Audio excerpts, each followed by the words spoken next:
मजीद बात करने से पहले प्यारे दोस्तों और मेरी मोहतरम बहनों, आपसे गुजारिश करेंगे कि आप हमारे चैनल सब्सक्राइब कर लें और बेल के बटन को भी प्रेस कर लें ताकि आप हमारे ऑफिशियल मेंबर बन जाएं। तो कहानी को आगे बढ़ा खेलना सिखा रहा था कि बाहर बेल बजी। काफी देर के बाद दूसरी बेल हुई तो मैंने जाकर दरवाजा खोला। सामने मेरी ही उम्र के एक साहब खड़े थे। अस्सलामु अलैकुम। उन्होंने निहायत ही मुहज्जब अंदाज में सलाम किया। पहले तो मेरे जहन में ख्याल गुजरा कि ये कोई चंदा वगैरह लेने वाले हैं। उनके चेहरे पर दाढ़ी खूब सज रही थी और लिबास से वो चंदा मांगने वाले हरगिज नहीं लग रहे थे। जी फरमाइए, मैंने पूछा।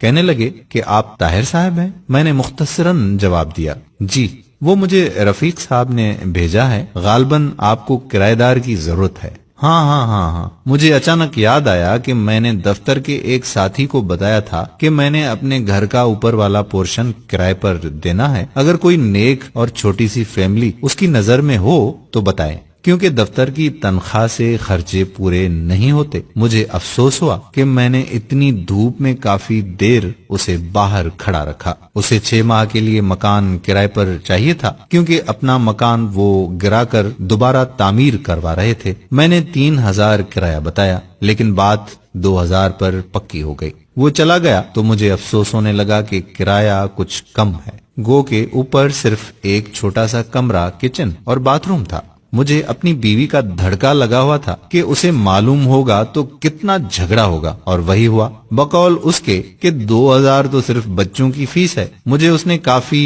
बुरा भला कहा और मैं चुपचाप सुनता रहा और अपनी किस्मत को कोसता रहा। मैंने एमएससी बहुत अच्छे नंबरों से किया था, इसलिए फौरन नौकरी मिल गई। नौकरी मिली तो शादी भी फौरन ही हो गई। मेरी बीवी भी बहुत पढ़ी लिखी थी। वो भी एक अंग्रेजी स्कूल में पढ़ाती थी। हमारे 3 बच्चे थे, मगर गुजारा मुश्किल से होता था। अगले ही दिन वो साहब और उनकी बीवी बच्चे हमारे घर शिफ्ट हो गए। उनकी बीवी ने मुकम्मल शरई पर्दा किया हुआ था। दोनों बड़े बच्चे बहुत ही मुहज्जब और खूबसूरत थे। छोटा गोद में था। कुछ दिनों बाद एक दिन मैं दफ्तर से आया तो मेरी बीवी ने बताया कि मैंने बच्चों को किराएदार खातून से कुरान मजीद पढ़ने के लिए भेज दिया है।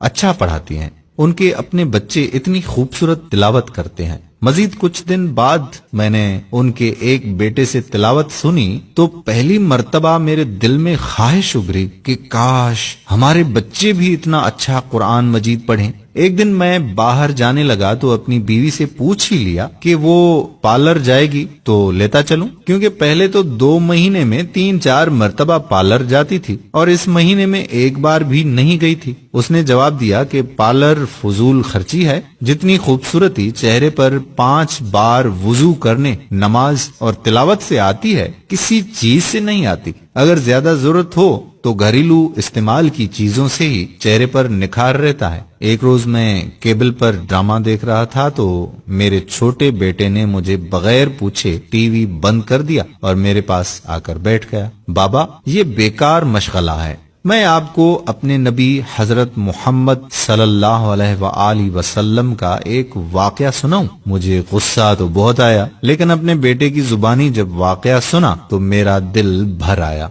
मैंने अपने बेटे से पूछा कि ये तुम्हें किसने बताया बेटा? कहने लगा कि हमारी उस्तानी मोहतरमा ने। वो कुरान मजीद पढ़ाने के बाद आप सल्लल्लाहु अलैहि वसल्लम और सहाबा किराम के मुतल्लिक बताती हैं। अपने घर की और बीवी बच्चों की तेजी से बदलती हालत देखकर मैं हैरान हो रहा था कि एक रोज बीवी ने कहा कि केबल कटवा दें, कोई नहीं देखता और वैसे भी फजूल खर्ची और ऊपर से गुनाह है। चंद रोज बाद बीवी ने शॉपिंग पर जाने को कहा तो मैं बखुशी तैयार हो गया। उसने काफी दिनों बाद शॉपिंग का कहा था, वरना पहले तो आए दिन बाजार जाना रहता था। क्या खरीदना है? मैंने पूछा। कहने लगी बुर्का।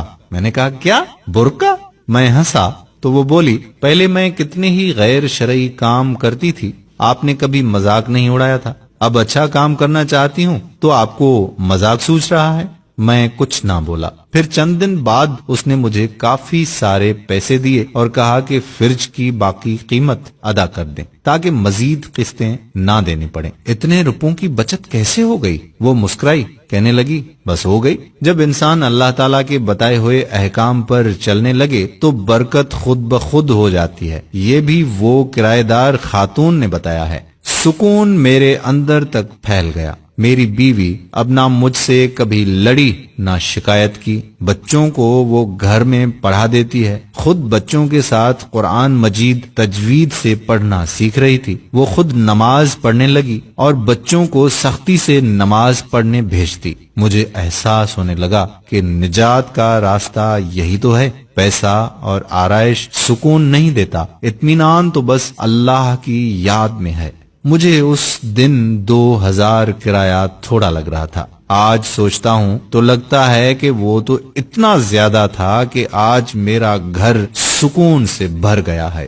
دوستو، دلوں کا سکون تو صرف اللہ کی یاد میں ہے. اگر یہ ویڈیو اچھی لگے تو ایک لمحہ ضائع کیے بنا شیئر کر دیں، کیونکہ آج کل ہمارے گھروں میں پیسہ تو کافی آ گیا ہے لیکن سکون نہیں. ہماری ویڈیو کتنی اچھی لگی کتنی نہیں کمنٹ باکس میں ضرور آگاہ کریں. جزاک اللہ خیرہ. السلام علیکم ورحمۃ اللہ وبرکاتہ.